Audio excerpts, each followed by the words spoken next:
Revision मध्ये आपण पुढचा चॅप्टर डिस्कस करणार आहे करंट इलेक्ट्रिसिटी. शब्दाला थोडंसं समजून घेतलं तर करंटची सिटी म्हणजे करंट इलेक्ट्रिसिटी. जसं आपण एका सिटीमध्ये राहतो, तिथं बऱ्याचशा गोष्टी असतात, म्हणजे रोड आहे, स्कूल्स आहेत, त्याच्यानंतर काही सिग्नल्स दिलेत, बस स्टँड आहे, रेल्वे स्टेशन आहे, म्हणजे त्यामध्ये बऱ्याचशा गोष्टी मेश कनेक्टेड आहेत आणि त्याला आपण ॲक्सेस करत असतो. मग तसंच एखाद्या सर्किटमध्ये जर काही घडतंय ते समजून घ्यायचं आहे तर त्याला आपण म्हणतो करंट इलेक्ट्रिसिटीद्वारे समजून घेणं. मग त्यातले काही बेसिक रूल्स आहेत किंवा लॉज आहेत ते या चॅप्टरमध्ये इन्क्लूड केलेत. ते म्हणजे कुठले? KVL, KCL, Kirchhoff's voltage law, Kirchhoff's current law. हे दोन्ही लॉ महत्त्वाचे आहेत. एक आहे व्होल्टेजचा, एक आहे करंटचा. आता त्याच्यानंतर काय महत्त्वाचं आहे? Wheatstone bridge. विस्टोन ब्रिजमध्ये पुन्हा पुस्तकामध्ये दोन पार्ट दिलेत, मीटर ब्रिज वेगळं, विस्टोन ब्रिज वेगळं. दोन्ही पॅटर्न आपल्याला समजला पाहिजे. त्याच्यानंतर कुठला पार्ट दिलाय? पोटॅन्शिओमीटर. आता पोटॅन्शिओमीटरमध्ये तीन पुन्हा प्रकार आहेत: डायरेक्ट मेथड, इनडायरेक्ट मेथड आणि इंटरनल रेझिस्टन्स मेथड, आणि त्याचे काही ॲप्लिकेशन्स. त्याच्यानंतर ॲमीटर आणि व्होल्टमीटर. एवढाच मेन पार्ट आहे करंट इलेक्ट्रिसिटीमध्ये. क्वेश्चन विचारला जातो त्याचा. जास्तीत जास्त चान्सेस ॲमीटर व्होल्टमीटरचे. त्याच्यानंतर KVL KCL diagram base question. मी असं ऑब्झर्व केलं आहे की आपले जे क्वेश्चन्स असतात ते डायग्राम बेस कमी असतात MST CETला. त्यामुळं मी म्हणेन की पोटॅन्शिओमीटरवर पण जास्त भर द्या. हे क्वेश्चन महत्त्वाचे आहेत. ज्या लोकांनी JEE नीटची प्रिपरेशन केले त्यांना कल्पना असेल की त्यांना पोटॅन्शिओमीटर तिथं नव्हता, इथं प्रिपेअर करावं लागेल MST CETला. त्यामुळे पोटॅन्शिओमीटर CETमध्ये करावा लागतो. विस्टोन ब्रिज हा दोन्हीकडे आहे, त्यामध्ये काय डाऊट नाही. करंट इलेक्ट्रिसिटीमधले एवढेच पॉईंट आपण वन बाय वन डिस्कस करणार आहोत. आपण KVL KCL डिस्कस करणार आहे. पहिल्यांदा आपण KCL बघूया. पहिल्यांदा आपल्याला ब्रँच माहीत पाहिजे. ब्रँच म्हणजे काय? समजा इथून एक मी वायर आणली, ती वायर इकडं टर्न केली, तर हा टर्न आहे, याला आपल्याला जंक्शन म्हणता येणार नाही. आता जंक्शन कधी म्हणता येईल? जेव्हा तिथं अजून एक पॉईंट येईल. बघा, तुम्ही स्कूलमध्ये ट्रेनचे जंक्शन असतात असं शिकले असतात. कधी जंक्शन म्हणता येतं? जेव्हा तिथं दोनपेक्षा जास्त ट्रॅक असतात किंवा रस्ते असतात. मग हा जर करंट I1 आहे, हा जर करंट I2 आहे, तर याला जंक्शन नाही म्हणता येणार. जेव्हा हा येईल ना तेव्हा त्याला जंक्शन म्हणता येईल. म्हणजेच तीन किंवा तीनपेक्षा वायर आले तर त्याला जंक्शन म्हणतात. आणि आपला KCL जो आहे तो जंक्शनलाच ॲप्लिकेबल आहे. सोपं वाक्य आहे, incoming current is equal to outgoing current. पुन्हा सांगतोय, incoming current is equal to outgoing current. येणारे करंट एका बाजूला, जाणारे करंट एका बाजूला. मी लिहितोय, बघा समजून घ्या. येणारे करंट कोण आहेत?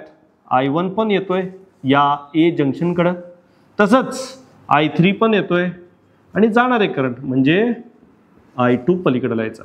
याला म्हणतात KCL. एवढा सोपा आहे, पण असा क्वेश्चन रेअरली येतो. आपल्याला KVL KCL मधला कंबाईन क्वेश्चन येतो. लॉ समजला असेल. आता पुढचा लॉ आहे आपला KVL. याच्यामध्ये KVLच्या बाबतीमध्ये थोडेसे रूल वेगळे आहेत आणि थोडासा वेगळा येतो. चला आपण तो समजून घेऊया. KVL समजून घेताना पहिल्यांदा तुम्हाला एक समजलं पाहिजे. हा झाला तुमचा रजिस्टर A to B. ह्याच्यामध्ये असतं लूप. नीट लक्ष द्या, महत्त्वाचं सांगतोय. A to B आपण ट्रॅव्हल करत असो. मी पुन्हा सांगतोय, करंट चाललाय I, रजिस्टरचं नाव आहे R, आणि तुम्हाला म्हटलं तुम्ही ट्रॅव्हल करताय A to B. मग तुम्ही मला सांगायचं A to B मी जर प्रवास करतोय म्हणजे मी काउंटिंग करतोय A पासून B पर्यंत असं जातोय, तर करंट माझ्या सोबत आहे का विरुद्ध आहे? तर करंट माझ्या सोबत आहे. बघा ना, करंट जर सोबत असेल तर मी मायनस लिहिणार. हे काही प्रोटोकॉल आहेत. आता जर मी B to A ट्रॅव्हल करत असेल तर मी B to A ट्रॅव्हल करतोय, तर करंट आहे अपोजिट डायरेक्शनला घ्यायचं प्लस. हे समजलं का सांगा? अतिशय महत्त्वाचं आहे. A to B करंट सोबत minus, B to A current opposite plus. हे जर कळालं असेल तर पुढचा पार्ट सांगतो तुम्हाला. रजिस्टरचा झाला की येतो सप्लायचा. सप्लायमध्ये मोठं जे असतं ते प्लस, छोटं जे आहे ते minus. Second polarity is our polarity. Second म्हणजे कुठली रे? मी समजा A to B ट्रॅव्हल करतोय, तर दुसरी पोलॅरिटी कुठली आली माझी? तर आली minus.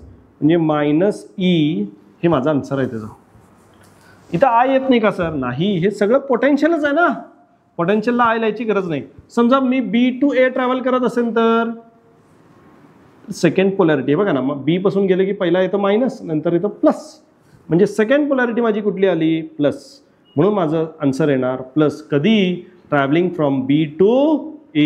Travelling from A to B, त्याच्यामध्ये ए टू बी जाताना -E. हे झाले KVL KCL. हे एवढे रूल समजले की आपल्याला त्याच्यावरचे क्वेश्चन सोडवता येतात. पण हे कसं माहिती का, प्रॅक्टिसने येतं. KVL KCLचे क्वेश्चन एवढे रूल समजले आणि तुम्ही डायरेक्ट क्वेश्चन घेतले सोडवाला तर सुटत नाहीत. त्यासाठी तुम्हाला प्रॅक्टिसची गरज आहे आणि प्रॅक्टिस ही क्वेश्चन सोडवूनच होती. हे जी रिव्हिजन देतोय ती फक्त थेअरी क्लिअरिटीसाठी आहे. पुढचा पॉईंट आपण समजून घेऊया. याला आपण विस्टोन ब्रिज का म्हणतो, तर गॅलॉनोमीटर जो आहे तो एका ब्रिजमध्ये कनेक्टेड असतो आणि सप्लायसुद्धा कनेक्टेड असतो. ते एकमेकाला कनेक्ट होऊन त्याचा ब्रिज तयार होते बघा. इथून इथं गॅलॉनोमीटर, इथून इथं सप्लाय, हा असा सप्लाय. उपयोग काय जा, विस्टोन ब्रिज वापरायचा कुठं सर, तर तुम्ही लोड सेल बघितला असेल, म्हणजे वजन करण्याचं मशीन इलेक्ट्रिक. त्याच्यावर जेव्हा आपण उभारतो तेव्हा आपल्या वजनामुळं लोड सेल त्याच्यामध्ये एक इलेक्ट्रिक सप्लाय जनरेट करतो आणि त्यातला रेजिस्टन्स व्हेरिएशन स्ट्रेन गेजमुळे होतो, किंवा एक लोड सेल असेल तर सप्लाय व्हेरिएशन मिळतो. आणि हे व्हेरिएशन ब्रिजला सांगितलं जातं आणि ब्रिज बदललेल्या करंट किंवा व्होल्टेजनुसार आपल्याला सांगतं आपलं वजन किती आहे. म्हणजे जेव्हा आपल्याला अननोन क्वांटिटी मेजर करायची असते, फक्त रेजिस्टन्सच नाही, स्ट्रेस असेल, तर आपण अननोन क्वांटिटी यापैकी कुठल्या तरी एका ठिकाणी लावणार आणि मग त्यामुळे करंट जो डिफ्लेक्ट झाला आहे तो किती झाला आहे हे समजून घेणार. सोप्या भाषेत सांगायचं तुम्हाला प्रयत्न करतो. बघा हेच एक्झाम्पल. आपण मार्केटमध्ये 1 किलो बटाटे विकत घ्यायला गेलो, म्हणजे देणार आहेत त्यांना आपण सांगतो मला 1 किलो पाहिजेत. मग ते काय करतात, 1 किलो स्टँडर्ड वेट बाजूला टाकतात आणि दुसऱ्या साईडला ते बटाटे ॲड करायला चालू करतात.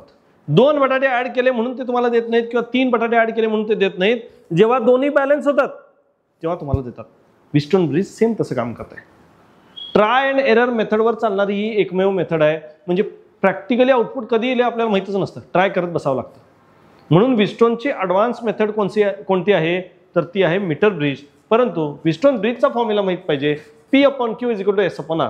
यामध्ये व्हेरिएशन कसं येतात, इथं 2 रजिस्टर सिरीजमध्ये लावलेत, सांगा ब्रिज बॅलन्स कसा करायचा, किंवा 3ची व्हॅल्यू दिली, 4थ्याची विचारली, अशा टाईपचे MCQ क्वेश्चन येतात.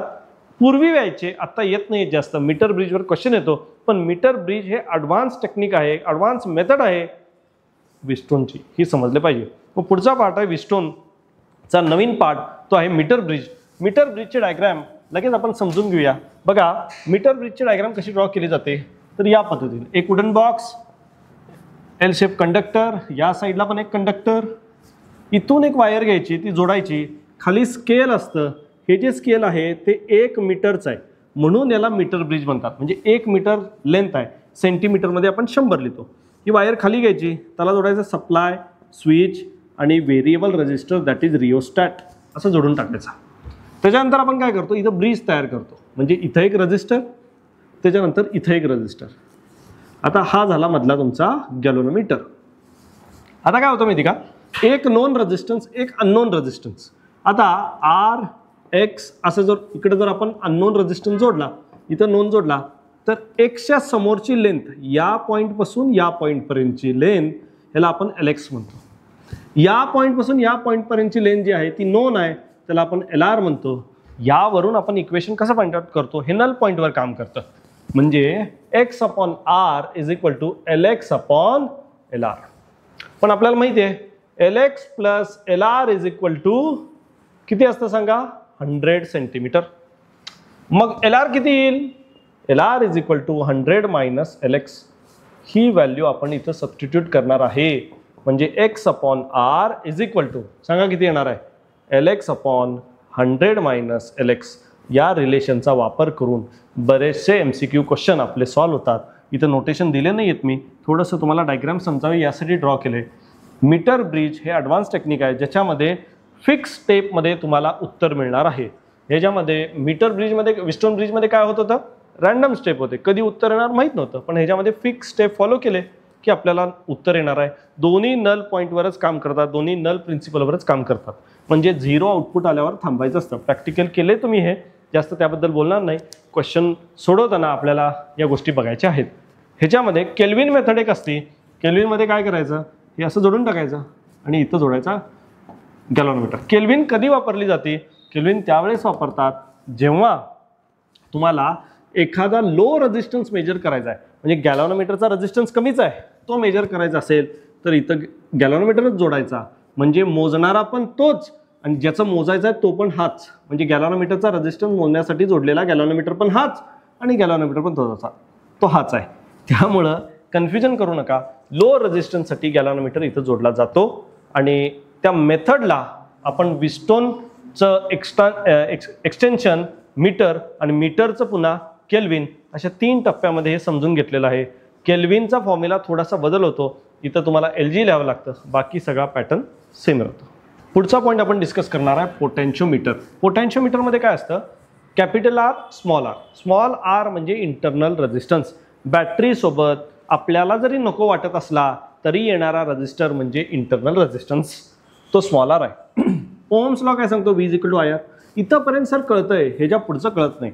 लक्षात घे, ही आहे डायरेक्ट मेथड, ही आहे सम अँड डिफरन्स मेथड. बघ ना, sum difference, sum difference, sum and difference method.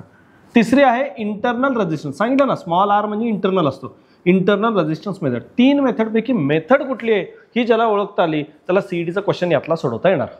JEE नीटवाल्यांनी हा व्हिडिओ व्यवस्थित बघा, कारण हा पार्ट JEE नीटमधनं वगळण्यात आलेला आहे. हा फक्त CETला आहे, त्यामुळे समजून घ्या. बघा, डायरेक्ट मेथड काय सांगते, E1/E2 = L1/L2. पण पोटेन्शियल ग्रेडियंट काय सांगतं, V is directly proportional to L, म्हणजे व्होल्टेज ही लेन्थशी डायरेक्टली प्रोपोर्शनल आहे, म्हणून आपण लिहितो V = KL. त्याच्यानंतर ही डायरेक्ट मेथड झाली. इंटरनल रेझिस्टन्स मेथडच्या आधी एक येतो सम अँड डिफरन्स किंवा मेथड नंबर 2. म्हणजे काय, दोन्ही बॅटरीची ॲडिशन, दोन्ही बॅटरीची सबस्ट्रॅक्शन करायची. ती कोणाच्या प्रोपोर्शनल आहे, 2 लेनच्या, L1/L2च्या.